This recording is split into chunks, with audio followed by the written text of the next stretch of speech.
Ngayon po, magluluto po tayo ng ating tuna sisig with red egg or red egg tuna sisig. So, ang kailangan po natin ay ang ating mga basic ingredients, ang ating kamatis, onions, sibuyas and our laya or ginger. Pwede rin po kayong maglagay po ng inyong garlic if you want po, okay lang. So, slice po natin ng ating kamatis.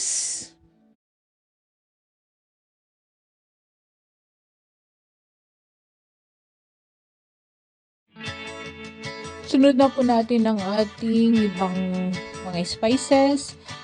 Yung ating kanina, in-slice ko pala, hindi ko na-video yung ating sibuyas. I-slice siya ng maliliit. And lagyan po natin siya ng luya kasi nakakatagdag din siya ito ng lasa sa ating sisig na tuna with red egg. So yan po, slice po natin siya ng katamtaman din, mas maliliit. Kasi minsan din maganda yung maliit. Kasi pag masyadong malaki, hindi rin mapagay. And so, slice po natin ang ating itlog na pula and we will slice it. Depende po kung gusto nyo tanggalin siya sa kanyang shell o gusto nyo gawin yung ginawa ko na ganito. Wala pong masama. Ang importante, huwag nyo pong isama ang shell kasi hindi po pagkain ang shell. Ang eggshell po lang ang kapitid na pula. And slice po natin siya ng katangkaman lang. Pwede lang nalalaki kung gusto nyo. And pag okay na, ilipat po natin sa bowl. Hanggang sa matanggal sa kanyang shell.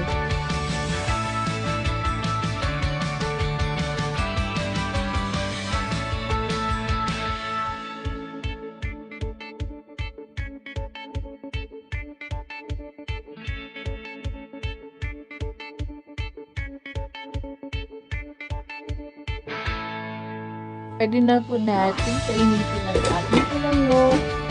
At pag mainit na, lagyan po natin siya ng mantika. And pag mainit ang ating mantika, lagyan na po natin ang ating spices, ating onion, ating kamatis, luya, ginger, tomato, onions. Pwede pong lagyan ng garlic or bawang din kung gusto nyo. And you can use more or lesser sa mga sangkap. Kung favorite po ninyo, wala pong masama doon. Kasi ako, pag nagluluto ako, tansya-tansya lang. Maliban lang pag-baking talaga. Kasi baking is a science. Yung pagluluto nito, depende rin yun sa lasa natin. So, kung gusto nyo mas marami yung sibuyas or mas marami yung kamatis, pwede po ninyong dagdagan yung kamatis. Yan po. And stir po natin siya. Stir lang siya. Stir. And pag nag-brown yung ating mga sangkap or kita po natin na naluto na siya. Kasi yung iba gusto nila half-cook yung ating mga sangkap, yung kamatis at saka sibuyas. Sa kanilang sisig, pwede rin. Ay, bakit nasunog? Ano ba yan? Ano ba yan? Wait. Ooh, that's it. Patalastas. Anong nangyari doon? Ba't may ganun? Okay. Wow. Pagdating po natin yun. Okay, back to cooking.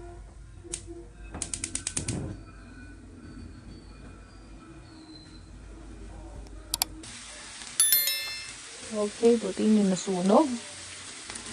Lagyan po natin ng soy. Or you can add your favorite patis. Or your fish sauce. And stir po natin siya para hindi po masunog. And ilagay na po natin ang ating tunang. Gagamitin ko dito na tunang delata is yung San Marino. Kasi yung napansin ko dito, maganda yung texture nito or yung slice niya. And brand siya at mas marami yung laman. Kasi yung isang brand, promise. Mas marami ang laman nito, bagay na bagay. San Marino. Hindi ko sponsored, pero yan po yung magandang brand. San Marino Corn Tuna. Ito yan po yung mas fine po yung slice. And mas malasa. And may sarili na rin siyang mantika. Kaya yan po ang ginagamit ko sa mga pasta and this. Lagyan po natin siya ng paminta and stir po natin hanggang sa gusto nyo i-overcook or hindi. Okay lang. Nasa inyo po yan. And pag okay na siya, dagdag na po natin ang ating red egg, our salted egg, or our, how do you call it? Itlog na pula. Bakit itlog na pula? Yeah, it's red, kaya itlog na pula in Tagalog. Yan po, i-stir po natin siya. Stir. Ulit.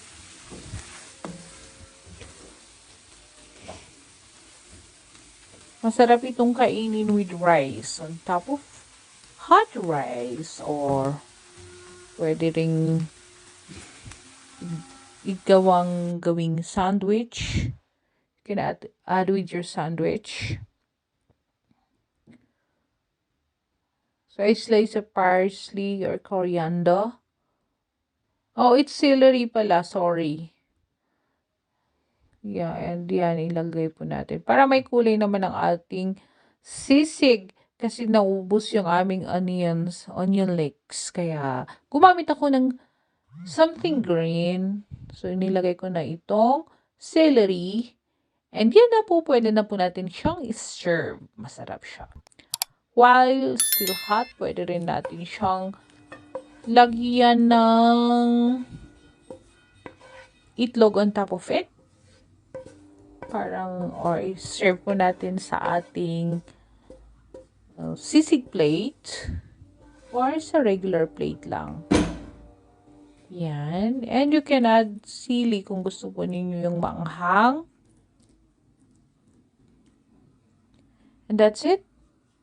Hope you enjoy it. And don't forget to subscribe. Lagyan po natin siya ng another pangpakulay. Sarap din ang calamansi or our lemon. And that's it. Thank you for watching. Hope you come back again, baby. Have a great day ahead. Enjoy ang pagluluto at kainan na po.